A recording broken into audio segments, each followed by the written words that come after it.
পৰিহাস বাণীৰ মাজত এইবিলাক কথা কৈছিল যে মই জৰাসন্ধৰ ভয়ত মানে আজি সাগৰত নগৰ পাতি বাস কৰিব লগা হৈছে।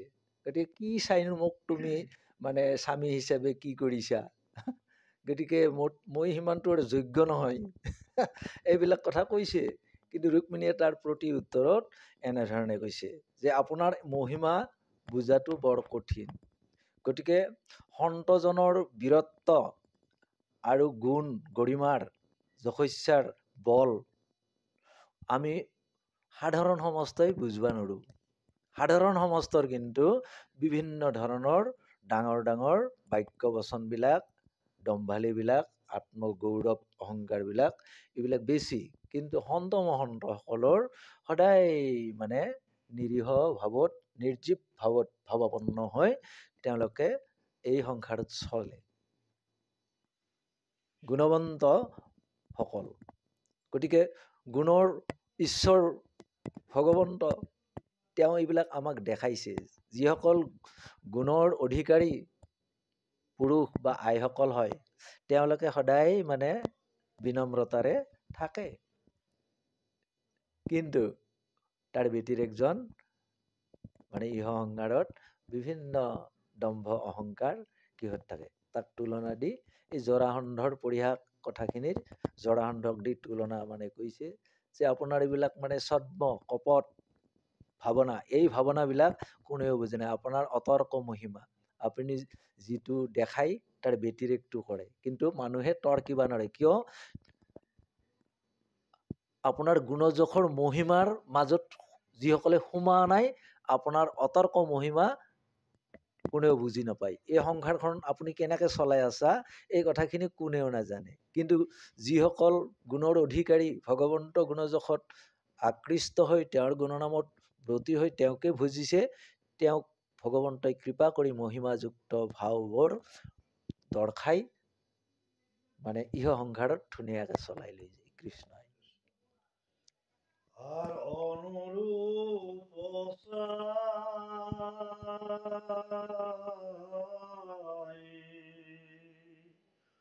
ওজিও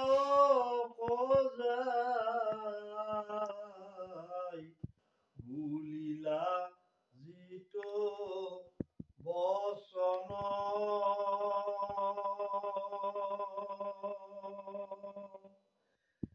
দেবেকে মরিব তোমাক অধিক আছে দেবে জন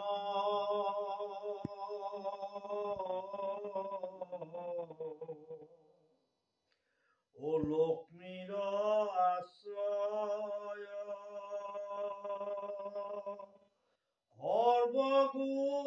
সর্বগুণালয় তোমাক নবজি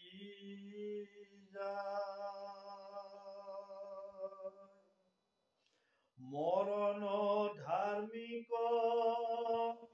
ভয় পুরুষ কজিবে কসুকু খাই। মানে যিসকলৰ যেনে ব্ৰহ্মা আদি কৰি জীৱজতাৰ আমাৰ গোৱা হয় যে মায়া সজ্জাত আমি গোটাইবিলাক আছোঁ, ব্ৰহ্মা আদি কৰি গোটাই দেৱতাসকল, মাত্ৰ তেওঁহে চিৰন্তন সত্য। তেওঁৰ জন্মও নাই, তেওঁৰ মৃত্যুও নাই, যাৰ সিজনহে পৰম। কিন্তু যাৰ মৃত্যু আছে, ভয় আছে, সিজনকহে আমি মানে কি কৰিছোঁ, ভজি আছোঁ। হয়নে প্ৰভু মস্ত? ভজি আছোঁ। গতিকে আমাক স্বৰূপত এইটো বুজাইছে গুৰুজনাই বা ভগৱন্ত প্ৰভুই কৃপা কৰি আমাক এইবোৰ দৰ্শাইছে। এইকাৰণে ভাগৱত শ্ৰৱণ কীৰ্তনত ৰতিৰসে শ্ৰৱণত উগ্ৰ হ'লে তেতিয়া কৰ্ণপথে হৃদয়ত ভগৱন্তৰ গুণজপ কীৰ্তনৰ মহিমাখিনি বোধগম্য হয়। এইকাৰণে প্ৰথম ভাগৱততে কৈছে যে অতি সাৱধানে শ্ৰৱণ কীৰ্তনখিনিত মনোনিৱেশ হ'ব লাগে। কৃষ্ণ। আৰ আমি এটা আলোচনা কৰিব খুজিছো। হয় হয় কৃষ্ণ কৃষ্ণ সেৱা ধৰিছো, সেৱা ক্ষমা ধৰিছে কৰিব, কৃষ্ণ ল'ব পাৰিব। কৃষ্ণ আমাৰ যিটো কৈ আছে হয়। কৃষ্ণৰ দাপৰৰ যিটো কৃষ্ণ, হয় হয় তাপ দাপৰ কৃষ্ণটোৰ গুণত হৈছিল না নিৰ্গুণত হৈছিল? এনেতো কৃষ্ণ নিৰ্গুণে। এটা কথা কৈছে প্ৰভু সমস্ত আইমাতৃ সমস্ত যে তুমি প্ৰভু নিৰ্গুণ, গুণৰ সীমা নাই, নিৰ্গুণ হৈ জীৱ তোৱা গুণ গাই। তেওঁ নিৰ্গুণ, কিন্তু আহি গুণত আশ্ৰয় লৈ তেওঁ গুণলীলা কৰিছে। কিন্তু গুণলীলা কৰিছে, কিন্তু সেই গুণে কিন্তু তেওঁক চুব পৰা নাই। তেওঁ নিৰ্গুণাভাৱে লীলাবিলাক কৰিছে। যেনেকৈ গোপীসকলৰ লগত তেওঁ কাত্যায়নী ব্ৰতৰ পিছত গোপীসকলে ৰাসক্ৰিয়া কৰিল। তেতিয়া তেওঁ কি কৰিছিল? অনংগভাৱে ৰাসক্ৰিয়া কৰিছিল, অনংগ কামজয়ভাৱে। গতিকে তেওঁ নিৰ্গুণ, কিন্তু গুণলীলা কৰিছে। কিন্তু সেই বস্তুখিনি আমি বুজাত অলপ ব্যতিৰেক, যে তেওঁতো দৈৱকীৰ গৰ্ভত জন্ম হৈ যশোদাৰ গৃহত থাকি তেওঁ আমাৰ নিচিনা এনে গৃহবাস কৰিছে।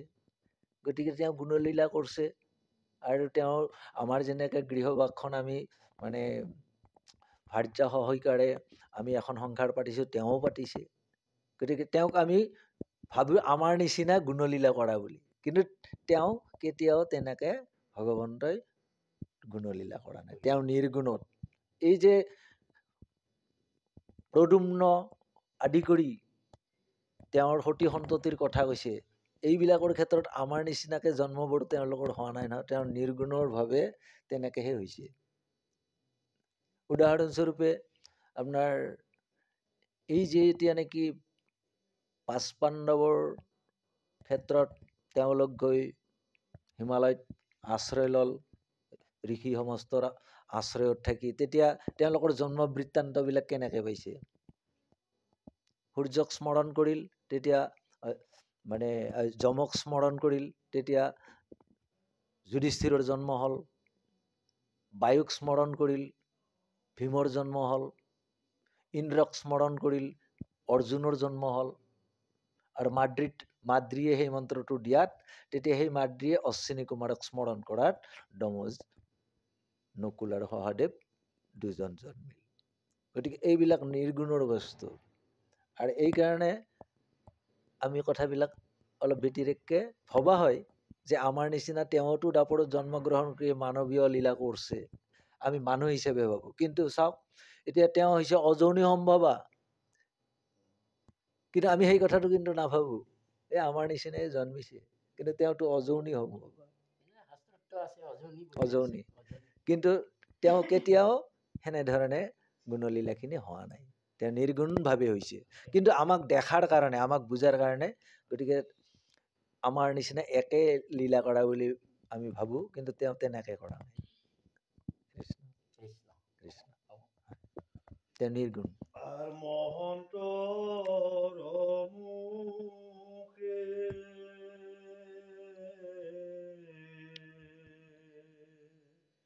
তোজুপ যুগ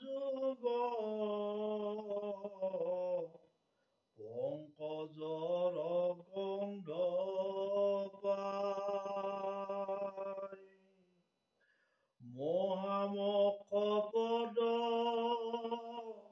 পায়া কোনো নারী আনক পুজিবে যাই। বঢ়িয়া কথা আছে। আনক পুজিবে যাই।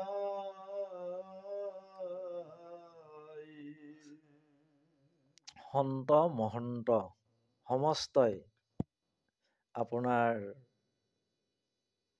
গুণ যশ কীৰ্তন কৰি তেওঁ সমস্তই আপোনাক পৰিচয় হৈ, আপোনাৰ একান্ত সেৱক হৈ, তেওঁ আৰু তেওঁ সমস্তই আপোনাৰ গুণনাম আৰু বিদিত কৰাত আমি শুনিছোঁ। আৰু সেই শুনি ৰুক্মিণীয়ে সৰু কুমাৰী কালৰ পৰাই কৃষ্ণকে তেওঁৰ গুণযশখিনি মহন্তসকলৰ মুখত শুনি, জ্ঞানীসকলৰ মুখত শুনি যে গুণে গানে দ্বাৰকাৰ কৃষ্ণ তেৱেই যেই গুণবান, এই কথাখিনি ৰুক্মিণীয়ে সৰুৰ পৰাই শুনিছে।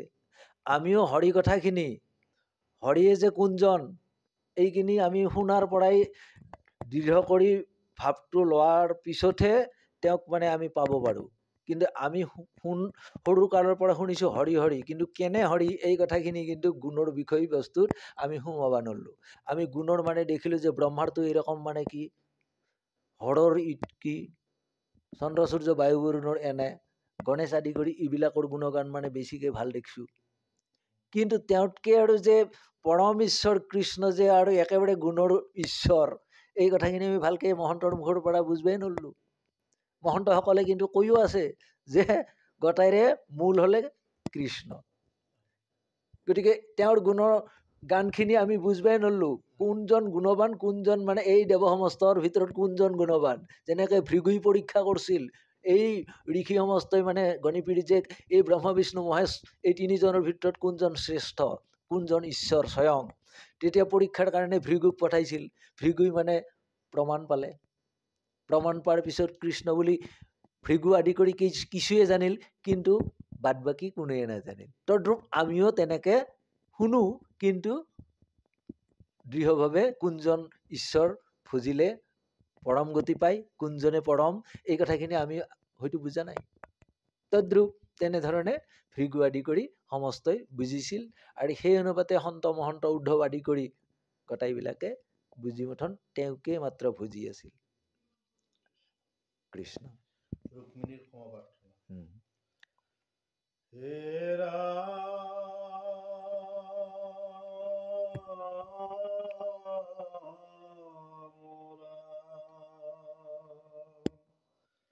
আর সর্বগুণে অনুরূপ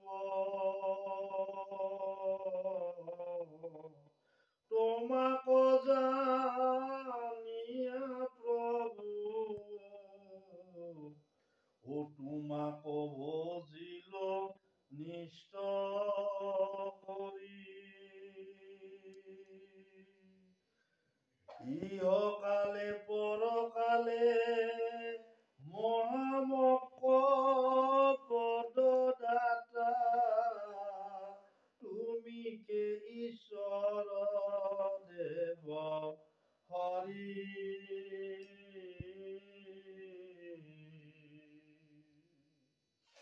আর ভোজন তাজন কজিত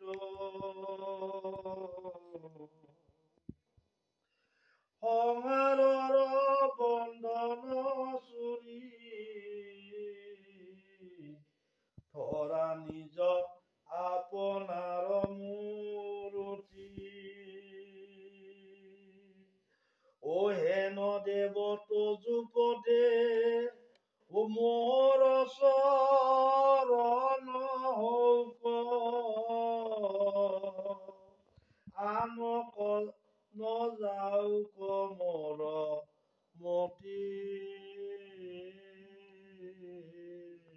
গতিকে ৰুক্মিণীৰ স্তুতিত কৈছে যে আপুনি ভগৱন্ত ঈশ্বৰ কৃষ্ণ ইমান কৰুণাৰ সাগৰ, ইমান দয়াৰ সাগৰ, আপুনি নিজকো দান কৰে। তেওঁৰ যিজন একান্ত ভকতক তেওঁৰ যিটো ৰূপ এইটো দান কৰে বুলি কৈছে। যিজন তেওঁৰ একান্ত ভকত পাৰিষদ, তেওঁক মানে চতুৰ্ভুজ মূৰ্তি তেওঁ দান কৰে, নিজৰ স্বৰূপটো দান কৰে। মাত্ৰ শ্ৰীবৎস পান্তি কৌস্তৱ মণি মাত্ৰ নাথাকে, তাত বাহিৰে গোটাইখিনি তেওঁ দান কৰে। গতিকে ইমান দয়াৰ সাগৰ, ইমান কৰোণাৰ সাগৰ। গতিকে ৰুক্মিণী কৈছে, আৰু সেইটো জানি মই সত্যে সত্যে সত্যে শৰণাপন্ন হৈ আপোনাক স্বামী হিচাপে বৰণ কৰিছোঁ। তদ্ৰূপ আমাক বুজাইছে, আমি গোটাই প্ৰকৃতি স্বৰূপা, গতিকে তেওঁহে আমাৰ স্বামী।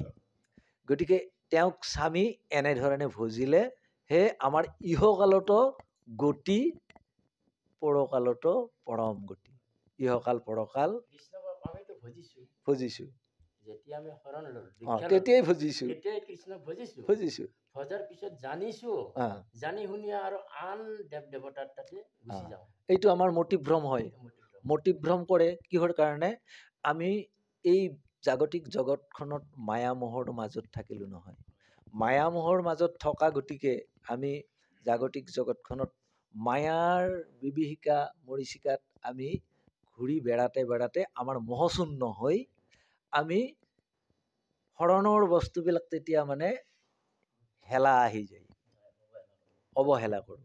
গতিকে এইকাৰণে মায়াক কৈছে মায়াক পৰিচয় হ। যেনেকে মায়া পৰিচয় হোৱাৰ ক্ষেত্ৰত ভগৱন্তৰ ৰতিৰসত যেতিয়া থাকিব তেতিয়া মায়া পৰিচয় হয়।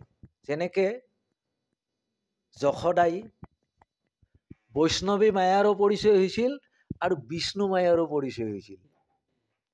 যেতিয়া নেকি মাটিশাল বুলি গোপশিশুসকলে বলোৰাম সহিতে আহি কল এক কদল মাটি খাইছে, তেতিয়া মানে কৈছিল যে এইবিলাক মিছাই গৈছে, মা যদি তুমি বিশ্বাস নকৰা মোৰ মুখখন মেলি হেনা চা।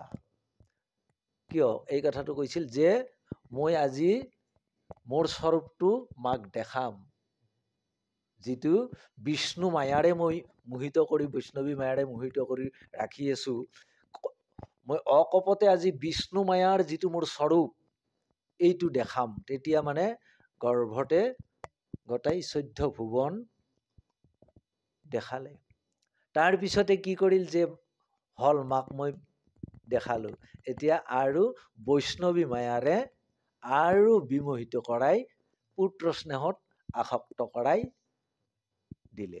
তেতিয়া যশোদাই বৈষ্ণৱী মায়াৰ মহিমাযুক্ত কথাবোৰৰ বিষয়ৰ যিমান মায়ামোহৰ বন্ধনৰ এই গোটাই কথাবিলাক তেতিয়া বুজি পাল। আৰু বিষ্ণু মায়াৰো যিটো স্বৰূপ, তেওঁ এই মায়াৰ জৰিয়তে কেনেকে তেওঁ ইহ জগতখান সৃজন পালন সংহাৰণ কৰিছে এইবোৰো দেখাল। গতিকে তেতিয়া যশোদা ধন্য হৈ পৰিল। গতিকে যশোদা মানে যশোদা বুলি কয় কৃষ্ণ যশোদ আনন্দ হৈ আনন্দ নন্দৰ ভাৰ্যা হৈ মথন সেই গৃহবাস কৰিব। তেতিয়া পৰমানন্দ ঈশ্বৰ কৃষ্ণক গৃহতে লাগ পাই থাকিব, হৃদয়তে লাগ পাই থাকিব। এই গতিকে আমাৰ মায়াৰ কাৰণে কৈছে যে মায়াত মজি আমি কি কৰিছো? ইহ জগতত পুত্ৰ ভাৰ্যা ধনজনৰ স্নেহত মানে ৰৈ আছো। তাৰ ফলত আমাৰ কেতিয়াবা শৰণ লৈছো যদিও আমাৰ গুৰু নামৰ ক্ষেত্ৰতে হওক, তেওঁক স্মৰণৰ ক্ষেত্ৰতে পাহৰি থাকো। সেই ক্ষেত্ৰত আমাক কিন্তু ইহ জগতত উৰণ বুৰণ গৰ্জন ভ্ৰমণ এই চাৰিমুঠি জীৱে কিন্তু সকলোকে হৰিক বিচাৰি আছে, কিন্তু চৰাই চিৰিকটিবিলাক মাতিব নোৱাৰে বা ক'ব নোৱাৰে। কিন্তু তথাপিও তেওঁলোকৰ হৰিভকতিৰ চেতনাবোধটো আছে, কিন্তু ক'ব নোৱাৰে। কিন্তু সেই ক্ষেত্ৰত প্ৰহৰে প্ৰহৰে তেওঁলোকে জাগে, গায় বা হৰিধ্বনিৰ কুলু কুলু ধ্বনিৰে মাত মাতে। চৰাই চিৰিকটি গৰু ছাগল আদি কৰি জীৱ জন্তু সকলোৱে মানে কি কৰে? সেই ক্ষেত্ৰত আমাৰ কামৰূপীয়া লোকগীতত গাইছে যে মায়াত মজি আমি কেনেকে ৰৈ থাকিলো। গতিকে আমি সৰুকে এই মায়াত মজি আমি যে ৰৈ থাকিলো। মায়াতে মজিয়া মন তই বিকাইলি জিয়া, কৃষ্ণ বোল মন তই হৰি বোল মন, কৃষ্ণ বোল মন তই হৰি বোল মন। মায়াতে মজিয়া মন তই বিকাইলি জিয়া, কৃষ্ণ বোল মন তই হরি বল মন, কৃষ্ণ বল মন তই হরি বল মন। পশু পক্ষী তারা হবে প্রহরে প্রহরে জাগে, পশু পক্ষী তারা হবে প্রহরে প্রহরে জাগে, নর হইয়া কেনে তো হই, নর হইয়া কেনে তই হইলি অবুঝ, কৃষ্ণ বল মন তই হরি বল মন, কৃষ্ণ বল মন তই হরি বল মন। বর্ণার জপে দ্বন্দ্বে দ্বন্দ্বে প্রহ্লাদ জপে অগ্নিকুণ্ডে, নারদ জপে দ্বন্দ্বে দ্বন্দ্বে প্রহ্লাদ জপে অগ্নিকুণ্ডে, অগ্নিকুণ্ডে পরি প্রহ্লাদ, অগ্নিকুণ্ডে পরি প্রহ্লাদ হইলা বিমোচন,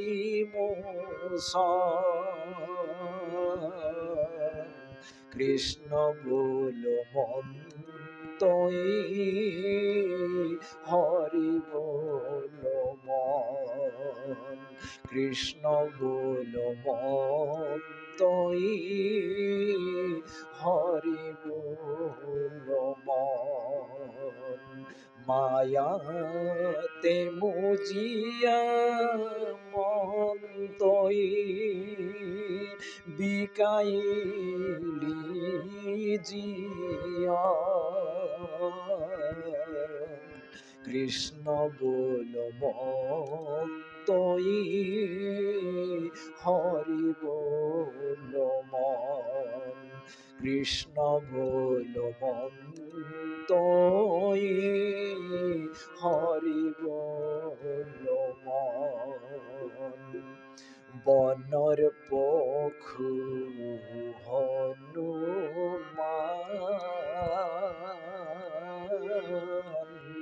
হিউ জপে রাম নাম, বনর পশু হনুমান,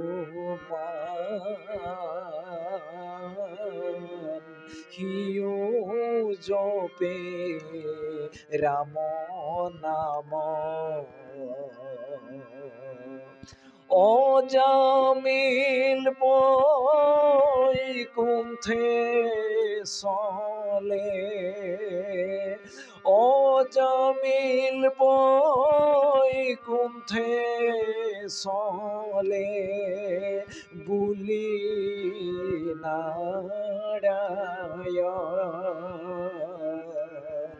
কৃষ্ণ বল মন তই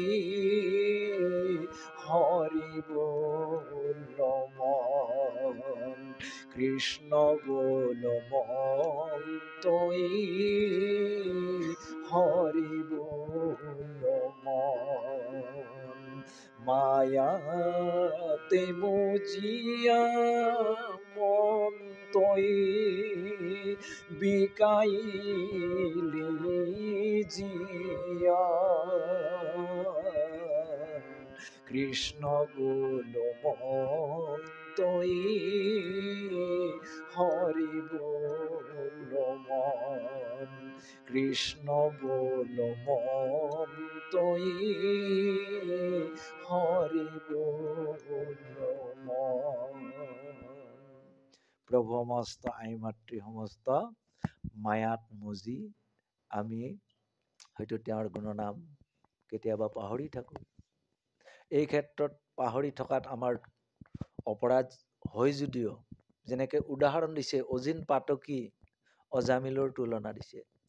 অজামিল প্ৰথমতে তেওঁ হৰিভজনাত মতি হৈ আছিলে, কিন্তু পিতৃৰ আদেশত মানে ফুলনিত গৈ বেশ্যাত পতিত হ'ব লগা হ'ল। কিন্তু তেওঁ পিছত কি হ'ল, ভগৱন্তৰ কৃপাত অজিন পাতকীও তেওঁ গৈ বৈকুণ্ঠগামী হ'ল।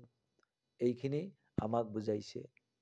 আনপিনে নাৰদে দণ্ডে দণ্ডে ভজিছে, সেই গতিকে অহৰ্নিশে নাৰদে ভগৱন্তক দৰ্শন কৰি তেওঁৰ গুণনাম প্ৰকাশ কৰি আছে।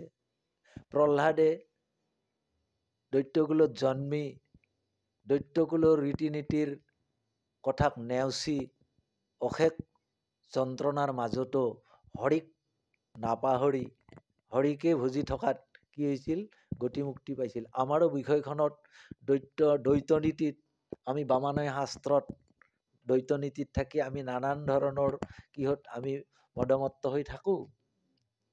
কিন্তু তাতে এই প্ৰহ্লাদ সদৃশ সেই ভক্তিৰসেৰে এক নামত ব্ৰতী হৈ থকাত অলপ ব্যতিক্ৰম আহে, নিশ্চয় নোহোৱা নহয়। আমাৰ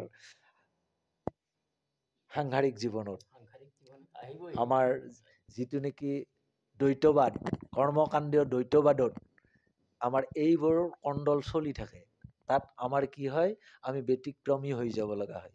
কিন্তু এক নামত যেতিয়া থাকিব, তেতিয়া প্ৰহ্লাদ সদৃশ কষ্ট পাব লগা হয়, দুখ পালে। তাকো নেওচি যিয়ে নামত ভজি থাকে, তেওঁ কিন্তু অগ্নিত পুৰাৰ পিছতো একো নহ'ল, হাতী দি গছকিল তাতেও একো নহ'ল, সৰ্পই দংশন কৰিল তাতো একো নহয়। এইবিলাক তুলনা দিছে, বামানয়ত নচলিলে এইবিলাক কষ্ট পায়, তাতো মুক্তি পায় বুলি কৈছে। গতিকে চৰাই চিৰিকটিবিলাকে প্ৰহৰে প্ৰহৰে ডাকা কথা কৈছে, তেওঁলোকে গতি মুক্তি পাইছে। গতিকে আমাক মানে সময়ে সময়ে ক্ষণে ক্ষণে গুৰুনামখিনি যদি আমি লৈ থাকোঁ, আমাৰ কিবা অলপ ভুল অপৰাধ থাকিলেও হৃদয়ত যদি ভগৱান হৃদিগত হৈ থাকে, তেতিয়াহ'লে আমি নিশ্চয় এই সংসাৰৰ পৰা মুক্তি বা নিশ্চয় ঈশ্বৰে কৃপা কৰিবই। কৃষ্ণ মাধৱ।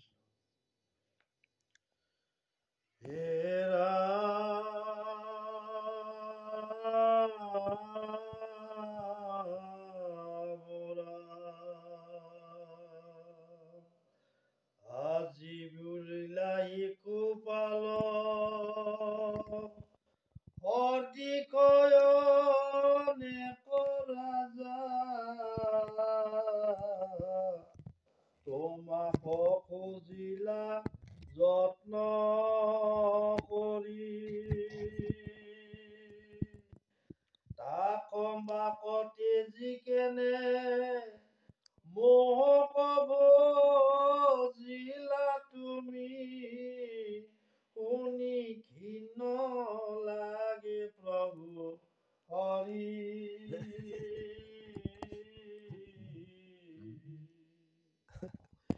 আস্তিৰ অধীনত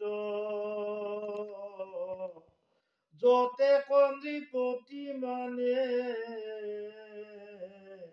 যেন গৰু গৰ্ধব পৰাই,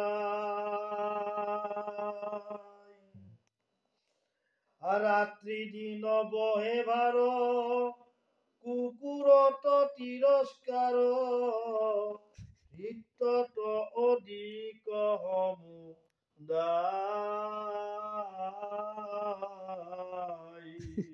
গতিকে চাওক শিশুপালৰ লগত তুলনাটো কৰিছে। শিশুপাল ইমান ৰূপে গুণে মানে পৰাক্ৰমে শিশুপালতকৈ মানে আৰু ডাঙৰ নাই যেন সেই সময়ত ধৰাখণ্ড আদি কৰি শিশুপাল দুৰ্যোধন আদি কৰি আমাৰ দৃষ্টিভংগীত এইবিলাক তাৰমানে ডাঙৰ ডাঙৰ সম্ভ্ৰান্তশালী পুৰুষ। তেওঁলোকক ভোজাৰ ক্ষেত্ৰত ৰুক্মিণীয়ে কেনেধৰণৰ কৈছে যে সেই সমস্ত ভাৱনাৰে ভজাজনক কৈছে যে সি তিৰিৰ দাস, ভাৰ্যাৰ দাস। আৰু আমাক তাৰমানে এইটো বুজাইছে যে ইটো গৃহবাস, ভাৰ্যাৰেহে দাস। কহিলো পৰম আৰ্যা, বানৰক যেন নৰ্তকে নচুৱাই স্বামীক নচুৱাই ভাৰ্যা। গতিকে সেনে গুণৱান ভাৱপূৰ্ণভাৱে সেনেকে যদি আমি পতি ভজো বা অইন দেৱসমস্তক ভজো, তেতিয়াহ'লে আমি ভাৰ্যাৰ দাস হোৱাৰ দৰে কথাটো আহি পৰে। গতিকে সেইসকল মানে কি তুষ্য আৰু সিসকল নগণ্য। গতিকে সেই নগণ্যজনক কিয় ভজিম? কেতিয়াও নভজো। গীতাটো কৈছে পৰপতি ভজা হয়, পৰপতি ভজা হয়। ঈশ্বৰক বাদ দি যদি আনত আমি ভজো, পৰপতি ভজা হয়। পৰপতি যেনেকে ভজে তদ্ৰূপ আমাকো তেনেকৈ কৈছে। গতিকে অন্যক ভজা মানে পৰপতি ভজা। নিজ কুলবধূ মানে ভজে গয়া আনপতি। গতিকে এইবিলাক গাইছে কৃষ্ণ।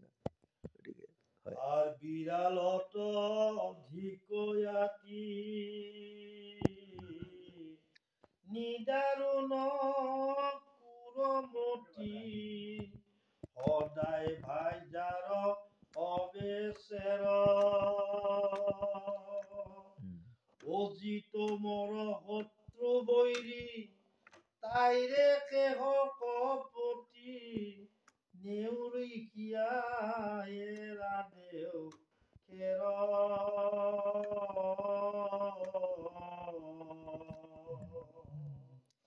ওৰাম ব্ৰহ্মাদেৱ শংকৰৰ সভাত গায়জিত তোমাৰ চৰিত্ৰ পুণ্য কথা জীৱ নাৰীৰ কৰ্ণে নোট হেন কথা শুনে আন কথা নুশুনয় সৰ্বতা।